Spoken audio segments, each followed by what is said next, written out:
Good afternoon, everyone. Welcome to Falun.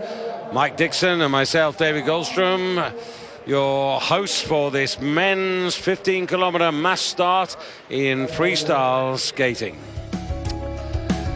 So we return to the stadium and indeed to Falun, where the Nordic Ski World Championships were just a year ago. And I can tell you that everybody has enjoyed a long break here. The Swedes are pretty canny here. They always put a long lunch break in so that they can rake in a lot of cash and money from the spectators who buy a few beers and eat a few sandwiches between the end of the women's race and the beginning of the men's race. Anyway, enough of that. Before we get going, we need to also reflect on yesterday's 10-kilometer classic race.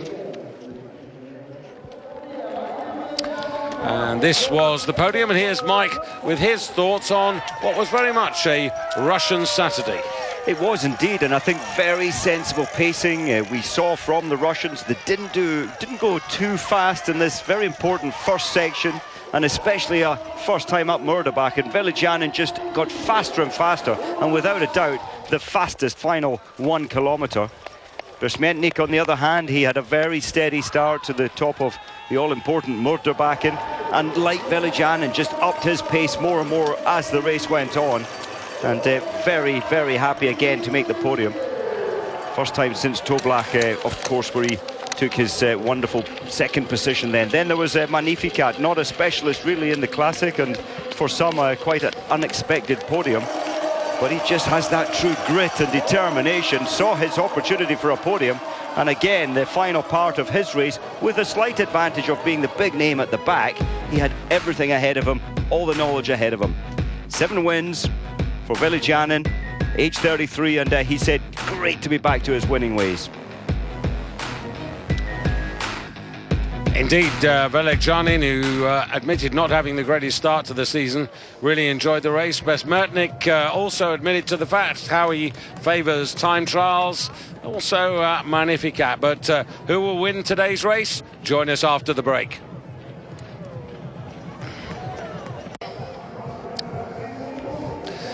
Well, it's a little brighter afternoon today than it was yesterday. Falun's a lovely place. I just wish the sun would shine here, but it seems that somebody in this part of the world has upset the gods, and it's destined never to do just that. We have an enormous field, 96 racers from 27 countries. You won't see most of them because we'll be concentrating on the top end. Andrew Young, wearing bib 87, goes in this race. Andrew Musgrave training and getting ready for particularly the Tour of Canada. And here's some of the men who'll be starting up front according to their ranking in the overall Wiesmann World Cup rankings for the season. 4 here, Didrik Sønseth, and Norway strongly represented. Maurice Magnificat wears number 3. Here's yet another Norwegian, Niklas Dyrhaug. Dyrhaug, who was an excellent second in that Oslo 50-kilometer classic race. The race of his life, the hardest race of his life. Martin Jonsrud Sundby missed the podium yesterday. Is fatigue getting into his legs? Will he be able to make it? And there is Magnificat wearing number 3. And of course, Magnificat, the world silver medalist behind Sweden's Johan Olsen last year, and ahead of Anders Gloversen of Norway, who is in the lineup. The Olympic champion, 50 kilometers, Alexander Legkov. 7, Petter Northug, the real hunter, and with fresh legs, having not got involved in yesterday's individual classic time trial. Under starters' orders and some blue sky to see us under our way. Amazing, Mike. It is amazing, and remember what those 14 days for the World Championships last year, the sun only broke through, I think, on about 1, maybe 2 occasions, and it didn't last long. What's Sundby going to do today, David? He's hardwired, he's programmed to try and destroy the field, but I think there'll be a little doubt in his mind, having tried a very firm, strong early pace yesterday, and it didn't work out. Down in 5th position. Now, Mike, the course the same as it was for the women earlier today, and in fact it's the same 5-kilometre loop that we used yesterday essentially, but this time it's freestyle skating, and that means they go up the famous hill Murderbacken not once, not twice, but thrice. Thrice, and you know that the last time up Murderbacken, that's the person, we saw that maybe earlier with Johaug, the athlete at the front of the field at that point, has an advantage, you could argue, going into the final 2.5 kilometres. And I agree with you, Mike, about who might win here today. It could be a surprise because this is a particular event which over the years, over the last decade, has not seen any particular dominance by one athlete. In the last 25 World Cup races, only 4 athletes have managed to win more than one race. And those are Johan Olsen, Marcus Hellner, Martin Jonsrud-Sundby and Tobias Angerer. They have 2, but otherwise 17 different athletes have had a single victory over this particular distance. But Maurice Magnificat, who won the most recent 15-kilometre race in Novo Mesto, that, and because of his performance yesterday and his general well-being, is why he leads and why I think he's going to be to the fore pretty well all the way. I was looking for some fresher legs. A lot of the World Cuppers, those with the majority of points, have done most of the races, and certainly a good performer is Helgestad, Daniel Helgestad, 15th yesterday, that was classic, but also 15th in Oslo a week ago today in the 50-kilometre. But I think your favourite as well as my favourite is Maurice Magnificat, and he is stretching this already. I didn't think anybody would take it on too early, but he set his stall out after only 2.5 minutes. Peder Northug, of course, will be the ultimate hunter. Won't want to take any of the lead pace on, but will be ready to pounce if he's there at the end of the race. Yes, and I think that Magnificat doing the donkey work, it's not the easiest thing to do. We were talking about the rivalry between Norway and Sweden, but of course, as Frank from Spain reminds me, of course, it was the dissolution of the union between Norway and Sweden that actually created the legendary rivalry between the two countries. Interesting, because it certainly is. It's a friendly rivalry. Everyone, both ways, making funny remarks, and it's nice to do that through sport. Just a reminder, NordicSkiTV@gmail.com is our email address. If you've got any thoughts or questions throughout this 15-kilometre race, delighted to hear from you. And snow conditions pretty good. This track is in good shape. They've worked hard. Well, and here we come to the first time up Murderbacken. It is indeed, and not only that, David, but of course they've already climbed in terms of height rise, 31 metres to this corner, and now there's another 30-metre rise, 34-metre rise to the top of this climb. It's a severe climb, and you can see where the athletes started, just down middle back of our picture, and on the right, that's the stadium, nearly 100 metres lower than this point. Yeah, so I'm just going to say Sundby, he's not wanting to challenge Magnificat yet. He's just happy in second and indicating that he is absolutely fatigued. So one or two names that have just come to us who haven't started. Len Valias of Canada, Veliko of Kazakhstan, Anders Jonsson of Sweden, Alvar Rehemar of Estonia, and Alex Harvey of Canada have pulled out of the race for what I suspect is a variety of reasons, but probably mostly because they just are a little under the weather. Well, Alex, we commented on it. He started really well yesterday, and we were hoping that was him back on form, but he faded so much on the journey of 10 kilometres, finished 52nd, so probably resting up for the Tour of Canada.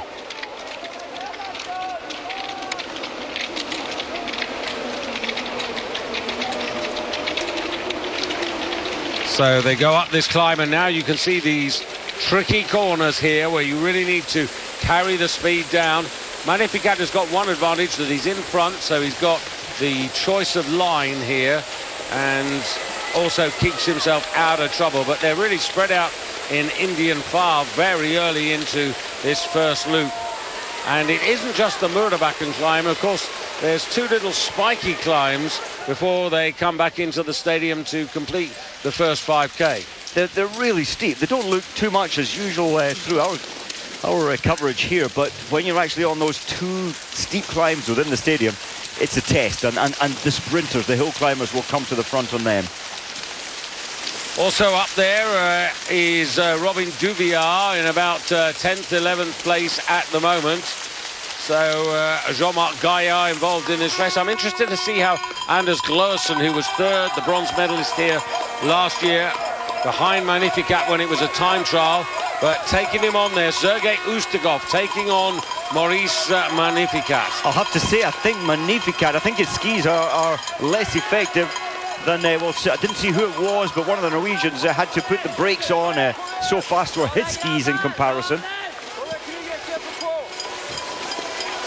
Sundby with a massive lead in the overall World Cup, but where is that yellow bib? Just about in 4th place there, you can see Sundby. So Magnificat, and he's trading now between Finn Hågen Krogh, who we used to associate solely as being a sprinter, but now extending his versatility. 8th there, that is Ustugov to the right of your screen. Well, this is why it's becoming restless for the bonus sprint, the opportunity to pick up some points. And there's a lot of hard work going on here. Ustugov there, and in fact it's the Norwegian Krogh who has to give, well, they've got them on equal time, so a photograph will have to sort out who gets the 15 points for the first across the line. Really unsettles the pace, doesn't it? The pace was ballistic leading up towards that for the kilometre leading into those bonus sprints. Yes, I'm not sure on a race of this distance and of this kind whether you actually really need that. I think it can actually be quite disruptive and distracting from those who, you know, are trying to win the race, and that's their first and foremost concentration. But of course, you've got people like Ustugov in 4th place at the moment. I mean, he's a long way behind Petter Northug in 3rd place in the overall World Cup rankings. I mean, when I look at it now, he's, well, about more than 2 races behind Petter Northug. But this pace is fast and furious here. And if we had any questions about Jonsrud Sundby, look at the race pace that he's prepared to put in early. It's an incredible pace, it really is. Northug down in 14th position. Still well in contact, only 5 seconds off the lead. And Finn Krogh leading the way here. Really good crowd, as you can see. These courses, which were modernised, designed for last year's World Championships, you can see what a great opportunity. When you come here as a spectator, you really do get your money's worth. You do. You can see so much of it, and it's a great spectacle watching. It's just all the different colours, the different techniques coming up this steep climb. I must say, Duvier came through beautifully at the base of this climb to lead up the top of the little Omega. De Haag moving up there and trying to make some ground on the outside of the pack there. One of the Swedes, and that was, well, I thought it was one of the Swedes. It could be Marcus Hellner, but just flashed through. It was difficult to see. This is an amazing race pace that's going on here.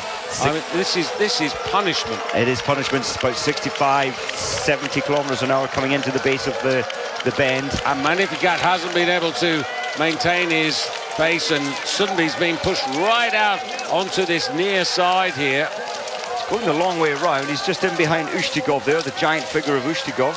And Francesco De Fabiani in there, the under-23 leader of the World Cup rankings, who I rate as very much a force in classic, but less so in freestyle. But actually not badly positioned at the moment. You can see him with the special bib and the little bobble on his hat. And you know, David, on a course like today, you know, almost 600 meters of climb over the 15 kilometers, I think this does suit De Fabiani. So up front there, 5,000 meters, Robin Duvier, the man who's making his way to complete the first 5,000 meters. And here again, you've got one of these little climbs here, this constantly changing terrain. There really is no respite. It's relentless. This is about it. You get a little descent here, and of course from the very high point, you've got the sequence of left and right, the chicane, but you've got to work around it. There's no period where you get any real leg rest and recovery. Emil Iversen also well to the fore. And remember, Iversen yesterday in fourth place, ran a really good race, the Norwegian. He was ahead of Martin Jonsrud Sundby, and now you have the 5,000 meter positions for you there. Well, there's nothing, absolutely nothing in that first group in terms of time, but the pace has backed off. And if Finn Hagen, Krog, he seems to be taking himself to the front. I thought he looked very tired yesterday, finishing 32nd and, what, a minute 15 behind? Yeah, but I think he's much more comfortable in the freestyle racing, and I think that's the big difference for Finn. Last year's sprint winner, and there he is up there, Nicholas Durhaug, and then Jonsrud Villegsjanin. We haven't given him a mention, but you know, he's pretty versatile in both disciplines, both codes. He is, and when he says he's feeling good, he doesn't feel good about the first part of the season, but beginning to feel form. Finn Hagen Crow. You don't want to fall there, killing all your speed into the stadium area. Yeah, but also you actually potentially bringing down, goodness gracious, how many people there. I was just going to say about Finn Hagen Crow, worth remembering, Mike, that in the World Championships here last year, over this distance, which was a time trial, he did finish 5th in the race. I didn't see the follow there. I think it may be Scott Patterson or Noah Hoffman. I think it was the American suit, not the Russian suit. And look at this now, Sundby up front, and he's decided on this second rotation here that he wants to control. Now, this might be of benefit to people like Magnificat because he's going to steady things a bit. Or is he? He's trying to stretch them. I thought maybe that's what his first option was, but he's actually trying to extend it again. Doesn't like too many in his company.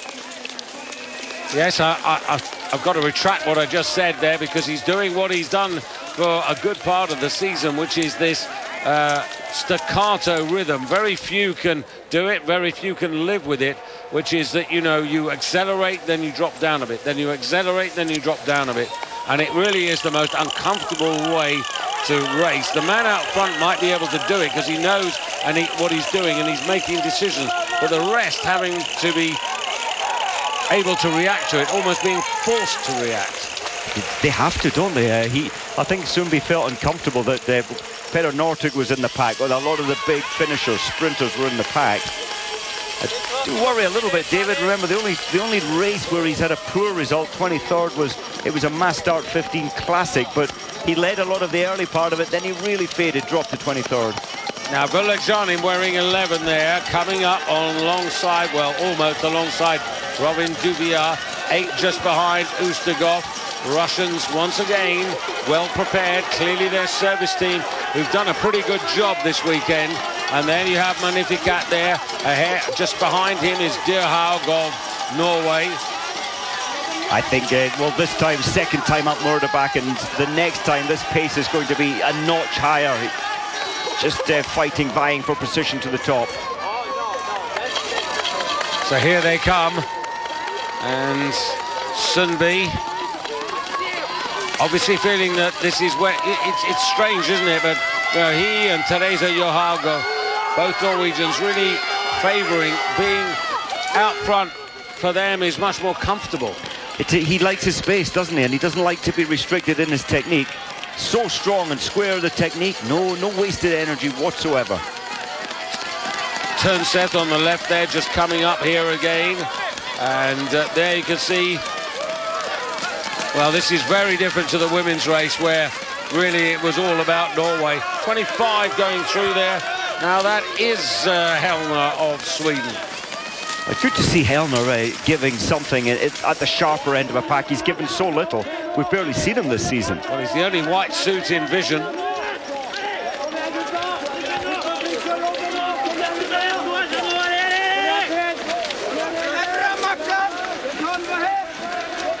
And that's what we like to have also, a really noisy race, encouragement from the spectators there.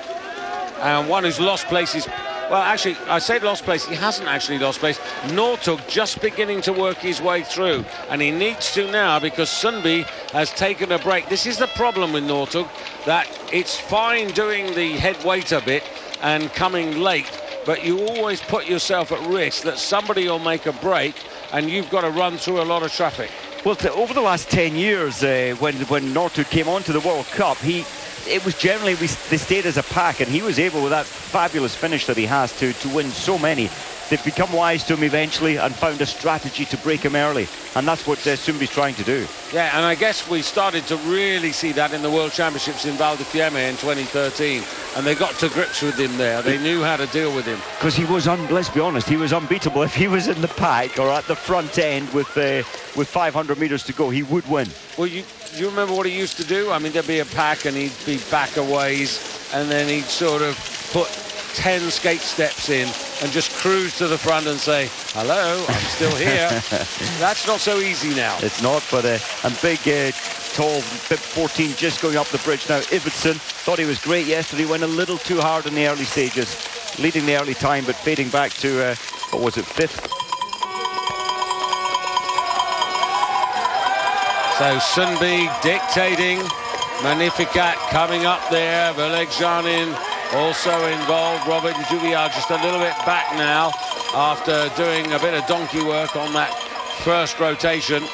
I honestly think, David, that Sumbi was just feeling what damage he could do in that hill. The all-important Murderbachen, especially for the next time round. He knows he can get rid of everybody, and he'll hope he can do that the next time. Yeah, but there is a limit to how many times you can do this in any particular race, and I would have said only twice in a race of this distance. Well, they've caught him up again. He had a good 25-30 metres at the top of that rise, but they soon catch him on the descent. Yeah, and of course that... And of course the bonus sprints, he's wanting more points. Now Velegjanin following Sumbi, and also Legkov pretty close there as well. Legkov's been sort of there on the premises throughout the season without threatening to really put himself on the podium, but quite clearly the Russians, they've got their team really well organised. So Sumbi, Magnificat and Dirhag and Legjanin, they have them all going through, and just looking for Nortug. 6 seconds. You see, it's not eternity. No, it's not. He can, as you said, a couple of strides, and he seems to be able to grab that back so quickly. I don't think it's that easy, though, on this track with the traffic that's in front of him. I mean, it's fine if you've got clean snow, but if you've got a lot of traffic to go through, and they're spread right across this track, which is generally about 8 metres wide. Yeah, but he can do the impossible. Remember the world champs here last year in the Omega within the stadium? He'd be, I think we said, almost impossible now for him to come back. And of course, he would come back and get his foot across the line first.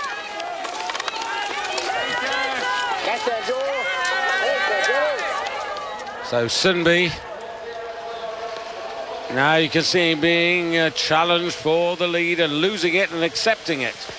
And that's really something which he now realises that, you know, he can't dominate in the way that he was, and that's Duvillard up front again. And this is where he came through last time. His skis are gliding beautifully. Actually, I'm not sure is that Gaillard up front. I think it might be Gaillard, and Duvillard and Magnificat are further back. I think it's 20. I think it's Duvillard.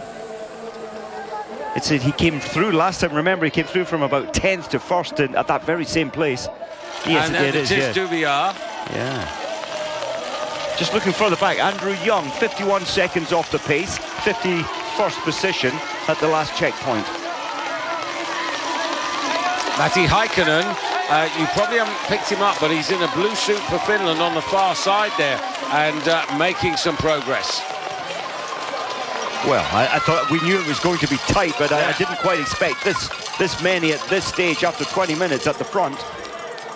Well, I thought this might be really competitive, Mike, because, you know, the likes of Sumbi, he must, I mean, you know, sometimes he looks superhuman, but he must be feeling the effects. And look how far he's dropped back now.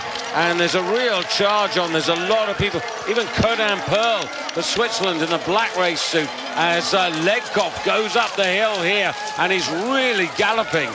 He is so strong. And Ushtikov looking powerful up that climb as well. There's Petter Northug looking reasonably comfortable just in behind Sumbi in yellow. And then we've got the split, so those who are detached now, I really don't think there's a real strong chance of the detached group making contact again. I just wonder whether, just want to keep an eye out, 15 is Heikkinen, if we can catch him. He's, as I say, in finished blue, but not a suit that I regularly recognise. Now, there he is, second place. That's good, that is so good. Yeah, 32 years of age from Jyväskylä, and if you go back to Oslo 2011, the world champion over 15 kilometres in Classic, that's probably one of his best championship performances. Didn't do much here last year. Those pictures, sorry, were interesting with Ustigov's face at the front. He's just gasping for air. Well, this is one of the most competitive races we've had all season, and it's absolutely terrific. I mean, this is what we really want to see in cross-country skiing, and it's amazing. 5,000 metres to go, at least for the leaders. Semenov just from Belarus just trying to make some kind of contact, but those 11 seconds, it doesn't sound much, but it's huge.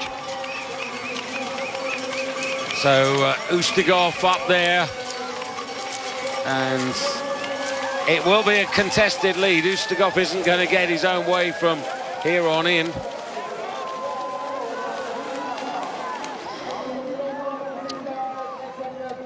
So this is the situation as the leaders went through, and look how many and how closely they are together. Velekjanin within 2 seconds arguably achieving the weekend double.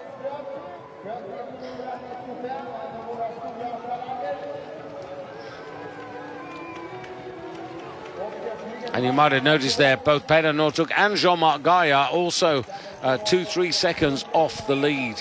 There's Heikkinen. I think we were just saying yesterday, even as coaches will say he'll have 1 or 2 great races a season. They can't predict which. Today is looking pretty good.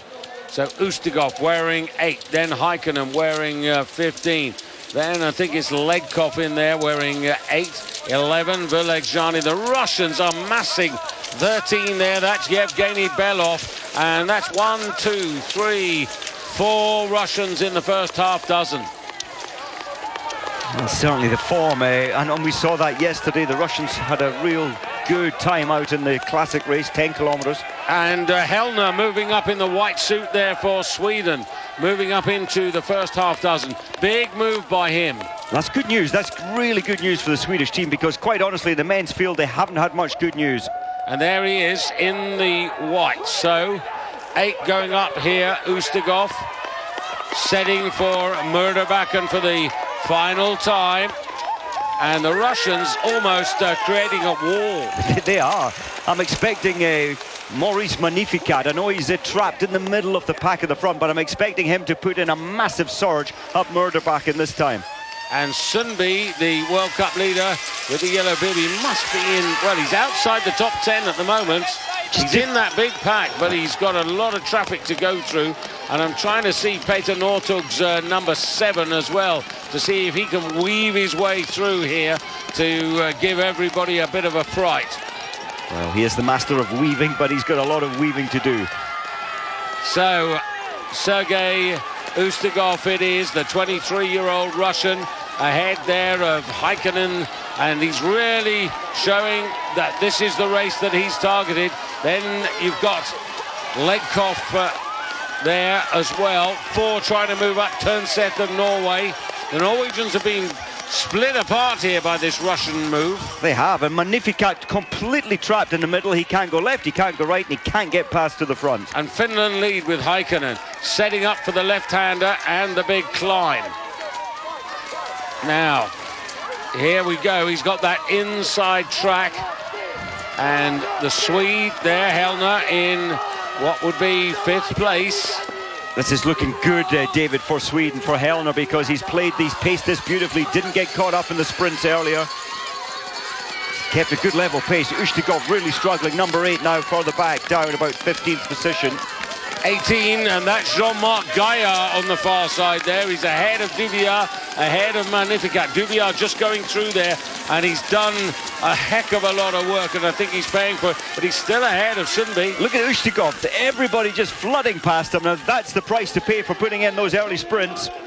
Yeah, and on the far side you've got Legkov, then you've got Heikkinen, And Jean-Marc Gaillard moving up there, 2 off the pace. Durhaug.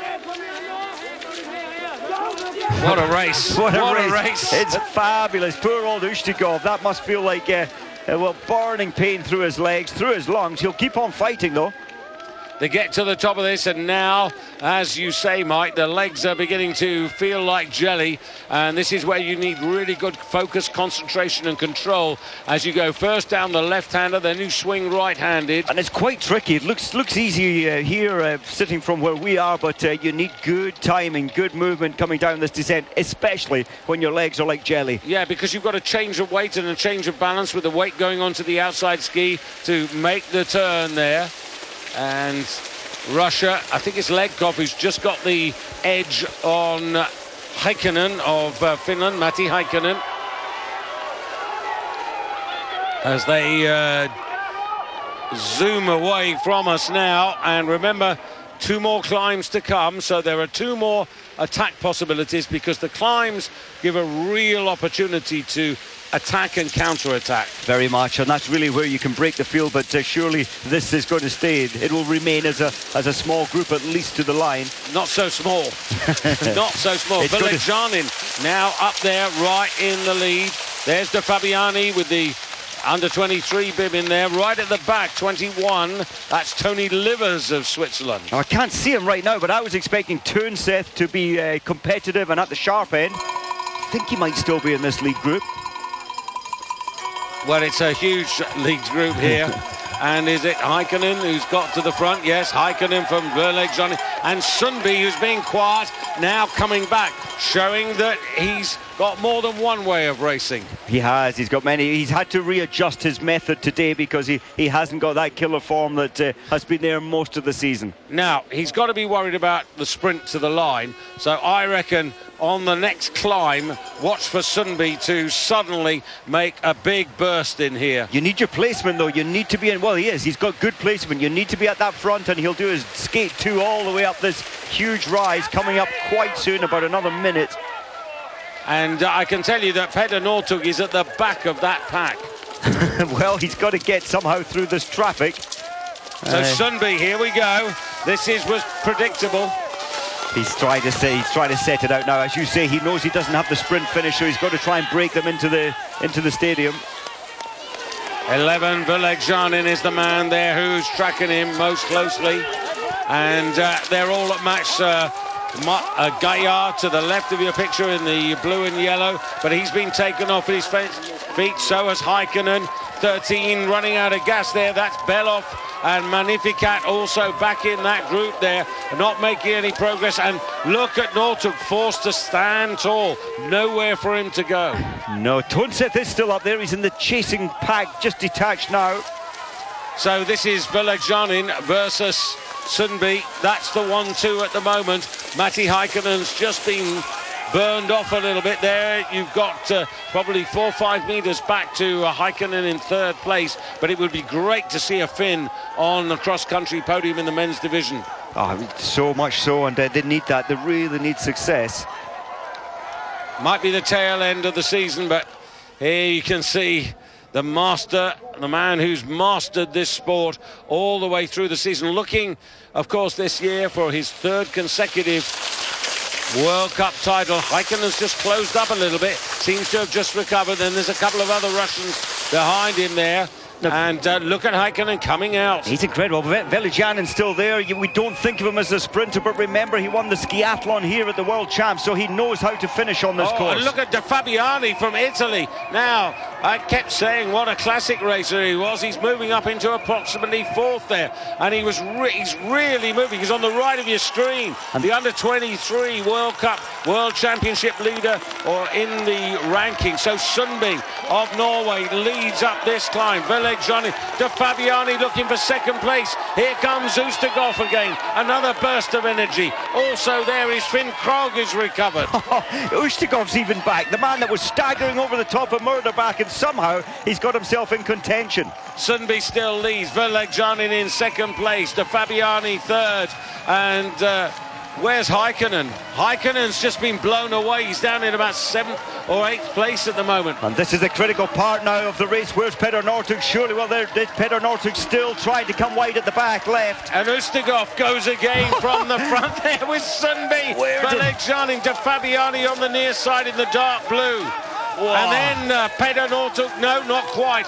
Ahead of Peter Northug is Finn Krogh. Surely, even the great Peter Northug, he is making a strong comeback, but surely he's left it too late. I think he's got a little bit too much to do. I would agree with you now. Oh. And look at this as they come into the stadium here. This is incredible. Valekjanin looking for the weekend double. No, it's Ustigov still. Oh, then Sundby. Still a chance for Valekjanin. He did it last year in the skiathlon. Maybe, just maybe, he'll be thinking those positives. And it was De Fabiani got his first World Cup race last year in Lahti. That was his one and only victory to date in the elite squad. That was in classic style. And Ustigov comes into the final 100 meters. Ustigov for Russia. Sundby and then Valekjanin. And way out on the far side there, De Fabiani. Ustigov clinging on, and he makes it. Ustigov surely. Extra power. Fabiani second, Sundby third. What a race of the season. I've got to say, Ustigov, what he did there was quite incredible. Had absolutely spent force at the top of Murderbacken, tucked in. He was at the back, he was at 21st position, and then tried to somehow regain energy from somewhere. that was outstanding.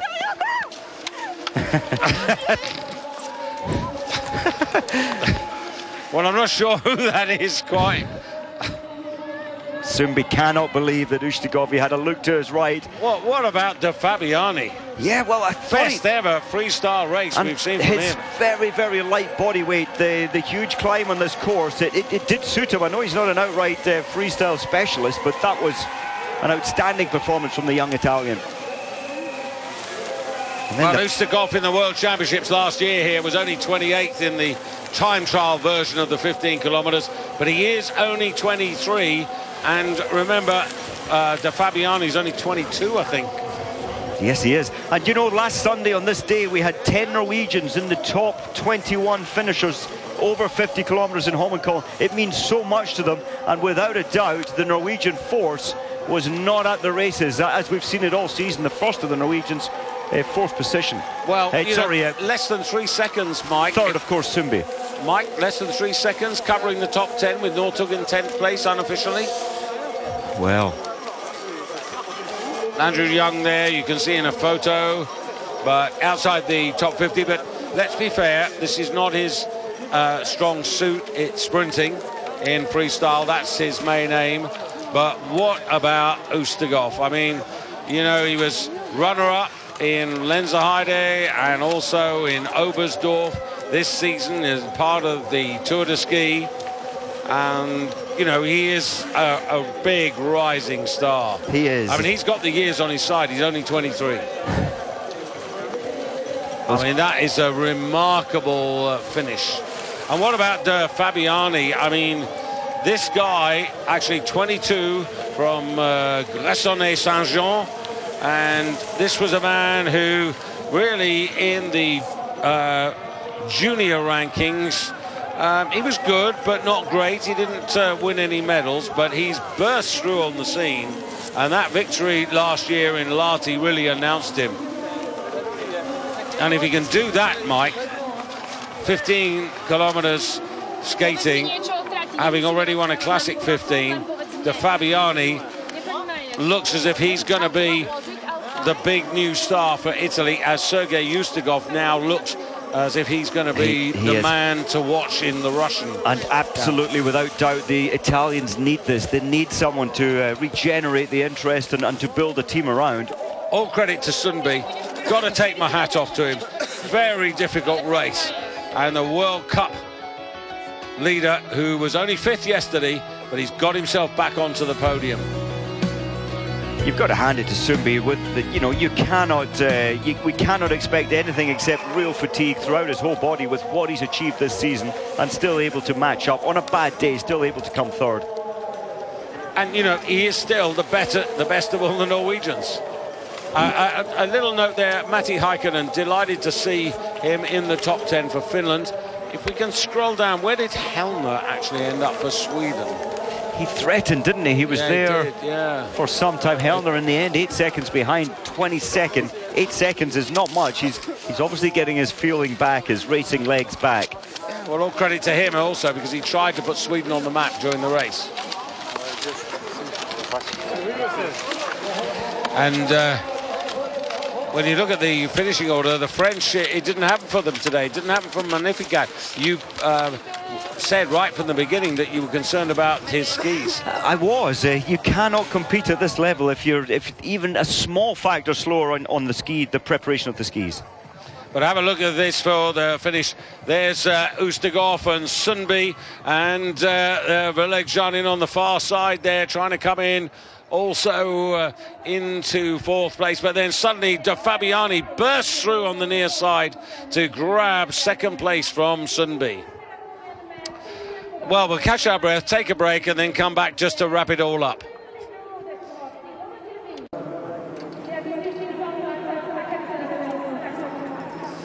Well, here we are, and this confirmation of the result.